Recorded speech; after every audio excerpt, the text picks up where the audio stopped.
இங்கே இருக்கிற அத்தனை ஆன்மீக புத்தகங்களோட சாரம் என்ன அப்படின்னா, தன்னை உணர்தல் தான். அதாவது இருப்பது ஒரு சத்தியம்தான்.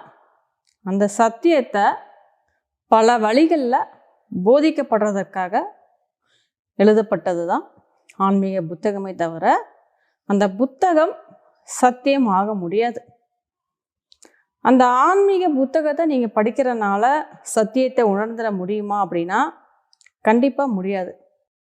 அந்த புத்தகத்தை படிக்கிறனால ஆன்மீக விஷயங்களை வேணால் தெரிஞ்சுக்கலாமே தவிர அனுபவத்துக்கு வர முடியாது. புத்தக அறிவு உங்களுக்கு அனுபவத்தை தர முடியாது.